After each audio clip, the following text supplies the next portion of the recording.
for today's video, I'm gonna do and follow some tips and tricks I found on my TikTok app. I thought this would be a fun series to try and see if these are actually real and if they're actually fake. Of course, I'm gonna do it on my iPad digitally. I hope you enjoy today's video and let's get started. Little Procreate trick. I'm gonna use my Jungkook gesture drawing, and the video says that we need to duplicate the layer. You can see my all of the layers, and then we're gonna create a new layer on top of it. And then we're gonna make it fully. We're gonna use the clipping mask. I'm just gonna make this fully red. They used a different color in the video, but I'm gonna use red because I feel like it fits better. Next, we're just gonna create this one into light, into luminosity. Then that's what it looks like now. After that, we're gonna go and merge it to the bottom.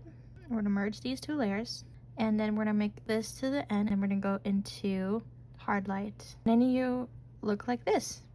Then you can adjust as you want to, so you make it as intense as you want to. I'm gonna go to 60%. That's what it looks like so far in my drawing. I actually really like this for this particular drawing. Will I use it for every single drawing? Probably not. I'm going to use it for this sort of type of drawings, yes.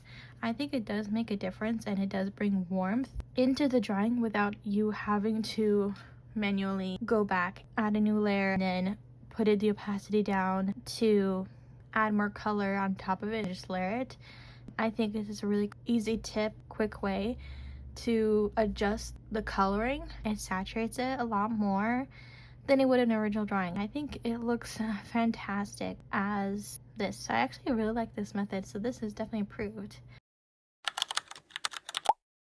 The next video I saw, which was basically very similar, but it looked a little bit different on this run, but we're basically going to duplicate the layer, and then we're going to add a new layer, make this into a clipping mask. Then we're going to pick a pink color and just drag it down.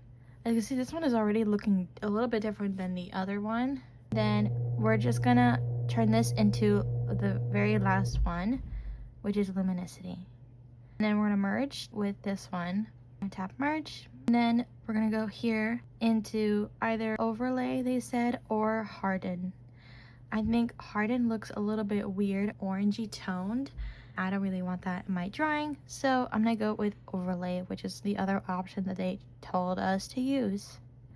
There you go. Again, it's a very exact same concept and tip as for the gesture one that we did. I definitely think that this tip and trick is definitely helpful in terms to bring the colors more alive, more vibrant, more saturated.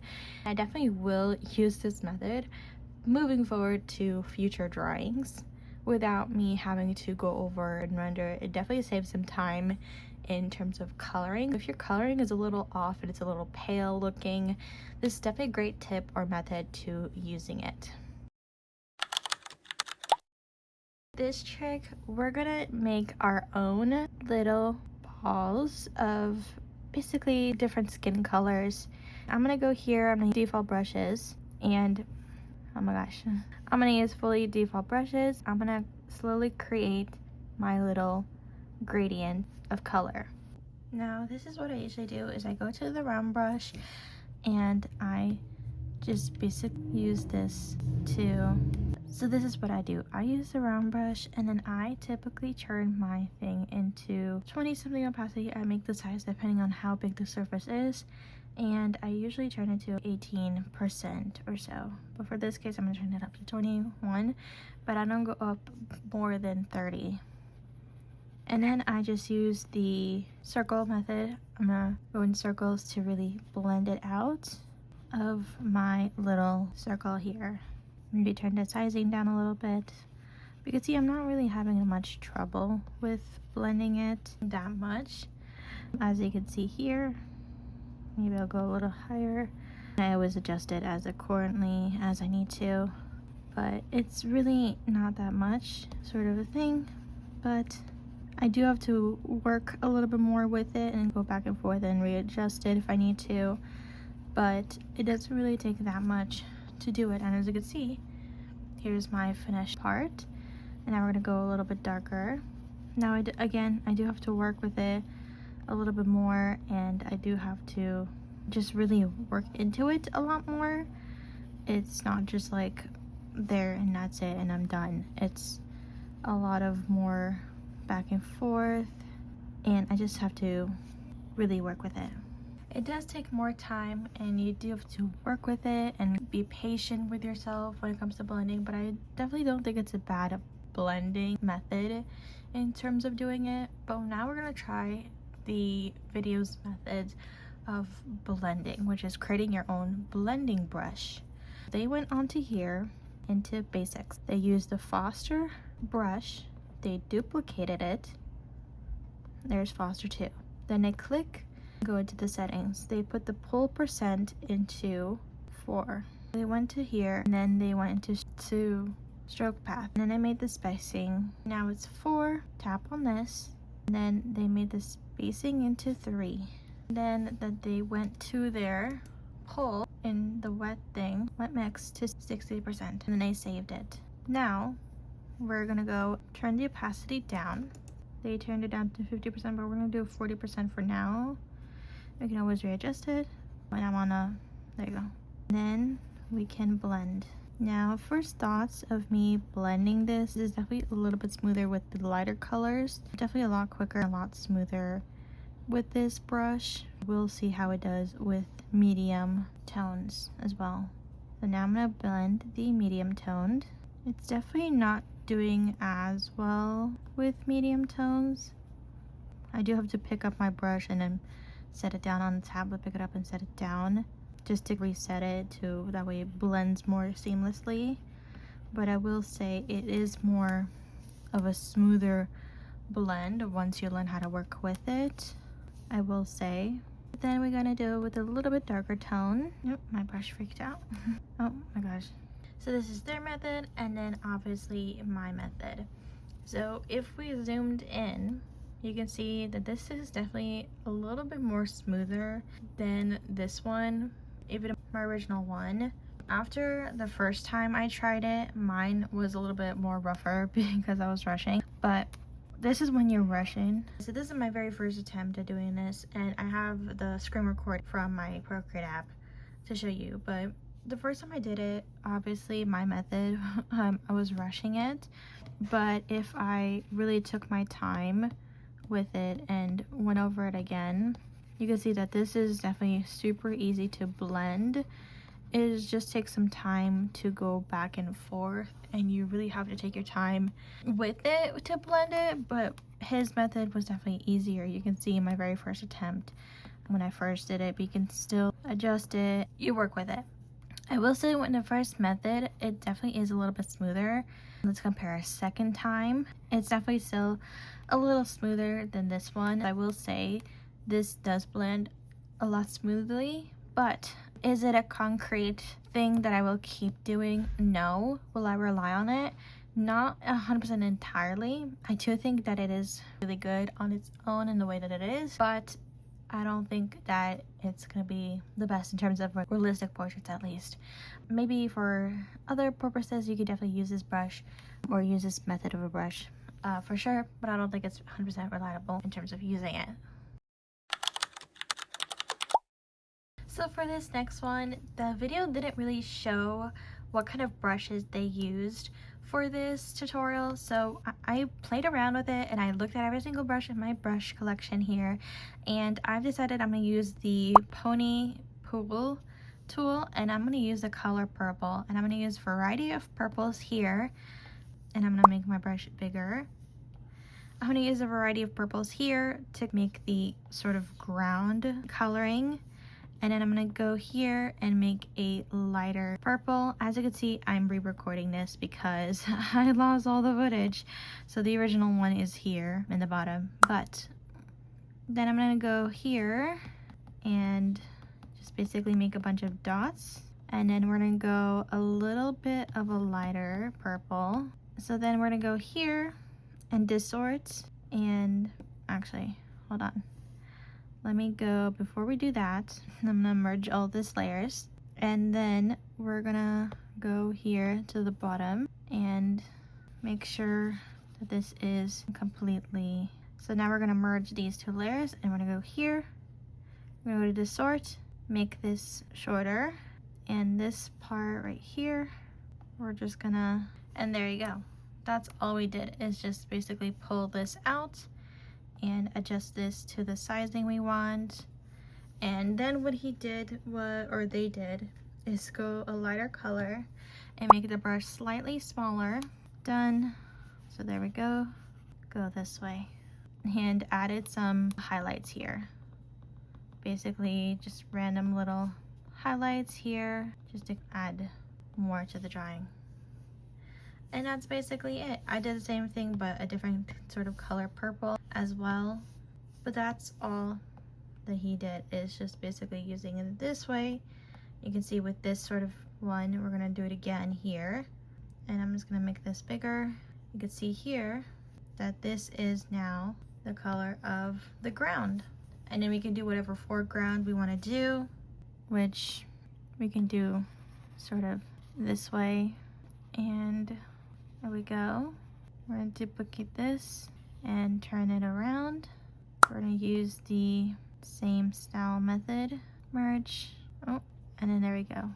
But you get it. But that's the main thing, is the ground is what we're looking at. You can see here I'm trying a bunch of different brushes to see what's the most closest to what they used, and I've settled with this brush.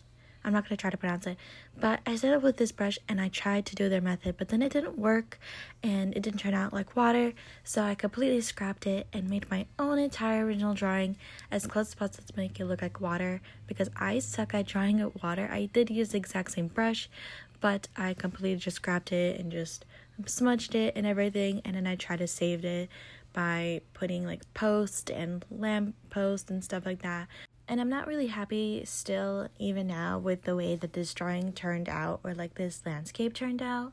I do want to discuss later on and number all the different problems that they had in their video in a little bit. So, but before that, let's go to the next drawing. Now with this one, I actually started with my own background first, and then I just do the cloud one, I did the grass one, and I made a whole entire landscape. And again, that's what it shows in this one, so I made my own entire thing, and I actually really like this method. I definitely like the way that it turned out. It looks definitely like a city skyline, and I will definitely use this method in future drawings. Something I want to preface after doing these sort of drawings, for these two at least, this method of this person had a bunch of different hack tricks in one, summed up into one video. I will say this one was harder to do the water. I will say there are some inconsistencies in this video that I would like to discuss. First is they don't discuss what brushes they used in their art to make it happen, so it completely defeats the purpose of making it easier, a trick to make things go faster in terms of it.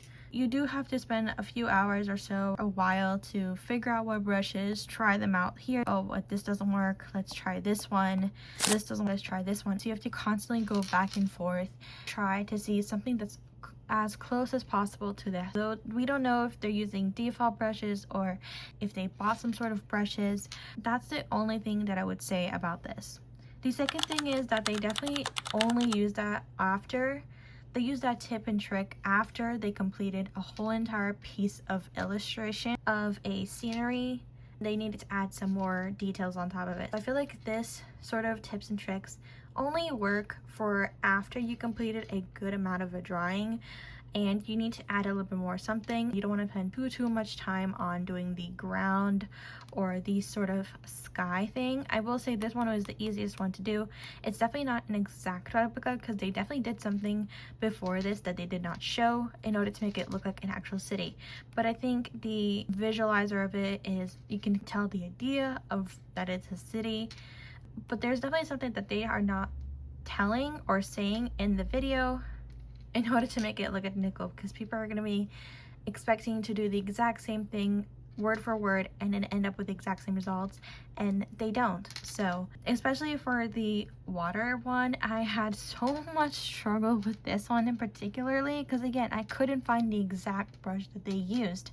So again, it just comes to show that when it comes to showing tips and tricks online, please show what exact brushes you're using and if you had an illustration before it. Editing uni year, so you can see here in the tutorial they're making the brush and then making it smaller and adjusting it to an already finished illustration. As for the water one, you can see that there's nothing there, there's no illustrations, and they're just making it the water as they go. You can see my water doesn't look like anything like theirs. This is what it looks like before I blended everything else. For the city one, they actually show what brushes they used finally, but again, you can see it's on a finished illustration. That's the only thing that I will say about this video. Maybe I'll try more tips and tricks from this person and these videos. Maybe not, we'll see. Let me know. Thank you so much for watching this video. As you can see, I have all my drawings done that we did for today here. My footage might be a little bit different for these ones right here, these landscape, and then this one right here, because I lost the footage for these two right here. I do have the, thank God, Procreate has automatic thing that automatically records your whole entire process. I will show you these ones. I've shown you these ones right here. So thank you so much for watching. I love you guys so much. If no one said this today, I just want to tell you that you're special, you're beautiful, you matter. I love you so much. As always, we should do big hugs.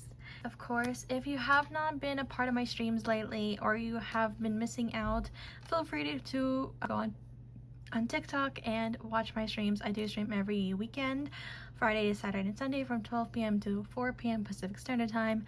As always, we're also part of our Thankmas for this year. I've always loved and participated and watched Thankmas every single year with Jacksepticeye. I am actually running my own campaign for Thankmas and helps to raise money for Make-A-Wish Foundation and make some kids happy with chronic illness. So if you're interested in donating any amount of money, just even $1, or even sharing the link of my campaign, feel free. It's in the description box below, and I'll see you guys next time. Let me know what I should do next. Bye everyone.